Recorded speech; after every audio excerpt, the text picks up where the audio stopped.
ইসলামের স্তম্ভ কয়টি? আওয়াজ করে বলেন না, কয়টি? কলেমা, নামাজ, রোজা, হজ, যাকাত। এর থেকে কলেমা পড়ে তো সকলে ঈমান এনেছেন। প্রত্যেক নর নারী যখন তাসদিক বিল জানান, ইকরার বিল লিসান, আমল বিল আরকান, অন্তরে বিশ্বাস রেখে জবানে উচ্চারণ করে আমলের দ্বারা বহির্প্রকাশ করে কেউ যদি কলেমা পড়ে লা ইলাহা ইল্লাল্লাহু মুহাম্মাদুর রাসূলুল্লাহ সাল্লাল্লাহু আলাইহি ওয়াসাল্লাম, তখন সেই ব্যক্তি হবে ঈমানদার। সুবহানাল্লাহ বলেন। কি হবে? ঈমানদার। ঈমানদার। স্বাধীনতার সময় আমি দেখলাম, ওই সময় তো ভালো আল্লাহর রহমতে বুঝের ছিলাম, দেখলাম আমার মসজিদের কাছে অনেক হিন্দুরা এসে কলেমা পড়ে মুসলমান হয়েছে। মুসলমান তো হয়েছে হুজুর কেবলার সাথে একসাথে। তারা দেখতাম ওই সময় বড় মসজিদে হুজুর কেবলা ইমামতি করতেন, মসজিদেও যাইতো জুমা আপনার নামাজে 5 ওয়াক্ত। কথা বলছেন না? যখন স্বাধীনতা হয়ে গেল, এদের স্বাধীন হয়ে গেল, তখন আর ওই মুসল্লি করে চোখে দেখা যায় না। কথা বলছেন না? ওই মুসল্লি আর চোখে দেখা যায় না। এখন তারা যেই সেই, তারা কি যেই সেই। তো তার মানে কি, তারা কলেমাটা পড়েছে, অন্তরের সহিত পড়ে নাই।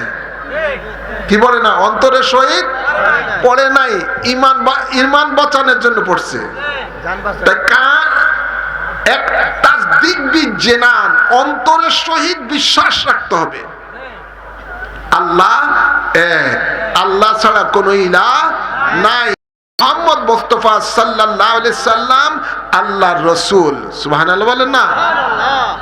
অন্তরের সহিত এই কথাটা বিশ্বাস রেখে যখন আপনি জবানে উচ্চারণ করবেন এবং এই আল্লাহ রসুলের প্রতি ঈমান আনার পরে আল্লাহ রসুলের বিধান মোতাবেক যখন আপনি চলবেন, আমল বিল আরকান, আরকান অনুযায়ী যদি আমল করেন, তখন আপনাকে বলা হবে ঈমানদার।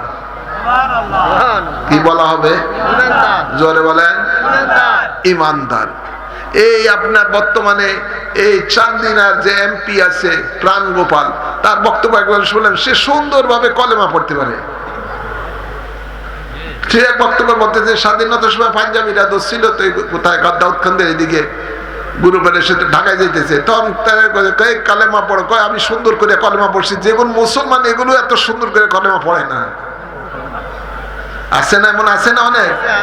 অনেক হিন্দু আছে খুব সুন্দর কলেমা পড়তে পারে, কিন্তু এই পড়লে তারা ঈমানদার নয়। ঈমানদার নয়, অন্তরের বিশ্বাস লাগতে হবে। তো যারা ঈমানদার, ঈমানদারের ঈমান আনার পরে তাদের উপরে ইসলামের বিধিবিধান 4টি আরকান। কয়টি? কলেমা, পরে নামাজ, এরপরে রোজা। এই নামাজ রোজাটা ধনী বড় গরিব সর্বশ্রেণীর উপরে ফরজ। সর্বশ্রেণীর উপরে জোর বলেন না, সর্বশ্রেণীর উপরে ফরজ।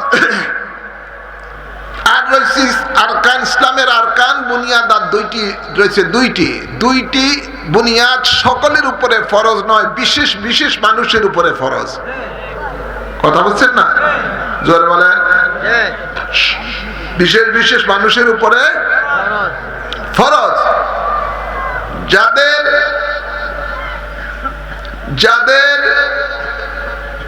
7 ভরি 7.5 ভরি স্বর্ণ রয়েছে, অথবা স্বর্ণ পরিমাণ টাকা রয়েছে, অথবা 52.5 তোলা রূপা যার কাছে 1 বছর মজুদ রয়েছে, ওই ব্যক্তির প্রতি শতকরা 2.5% যাকাত দেওয়া ফরজ। কথা বলছেন না? 2.5% বা যাকাত দেওয়া ফরজ। এই গেল যাকাতের উপরে। আর রয়েছে হজ। আল্লাহর হাবিব বলেন, ইয়া আইয়ুহান নাস কাদ ফুরিজা আলাইকুমুল হজ্জু ফাহুজ্জু। হে সম্প্রদায়, হে আমার উম্মত, তোমাদের উপরে হজ ফরজ করা হয়েছে, সুতরাং তোমরা হজ আদায় করো। এক সাহাবী উঠে বললেন, আকুল্লা আমিন ইয়া রাসূলুল্লাহ, আমাদের জন্য কি প্রতি বছরই হজ ফরজ? আল্লাহ নবী কোনো জবাব দিলেন না। আবারও বললেন, ইয়া রাসূলুল্লাহ, আকুল্লা আমিন ইয়া রাসূলুল্লাহ, আমাদের জন্য কি প্রতি বছর হজ ফরজ? এবারও নবী তার জবাব দিলেন না। তৃতীয়বার যখন একই প্রশ্ন করলেন, আল্লাহ নবী বলেন, লাউ কুলতু নাম লাওয়াজবাত, আমি যদি হ্যাঁ বলে দেই তাহলে প্রতি বছর তোমাদের জন্য হজ ফরজ হয়ে যাবে। সুতরাং তুমি কেউ বারবার কি কথা বলতেছো আমাকে? তো নবী জানেন হজটা একটা কষ্টের কাজ, মালি ইবাদত, বদনি ইবাদত, কষ্টের কাজ। উম্মতের প্রতি যদি প্রতি বছরই হজ ফরজ হয়ে যায় তাহলে তো উম্মতের কষ্ট হয়ে যাবে। এই জন্য নবী বলেন, না, জীবনে একবারই হজ ফরজ। সুবহানাল্লাহ বলেন না? কয়বার? কয়বার? একবারই হজ ফরজ। তো কার জন্য হজ ফরজ? রাসূল পাক সাল্লাল্লাহু আলাইহি সাল্লাম বলেন, যেই ব্যক্তির মক্কা মদিনা শরীফে সফর করার আসা যাওয়ার খরচ যার মধ্যে থাকবে, খরচ যার মধ্যে থাকবে, সে যদি গার্জিয়ান সংসারের হয়ে থাকে, তার অনুপস্থিতিতে তার পরিবারের ভরণ পোষণ দেওয়ার মতো অর্থ জিনিসপত্র যা থাকবে, ওই ব্যক্তিরই উপরে হজ ফরজ।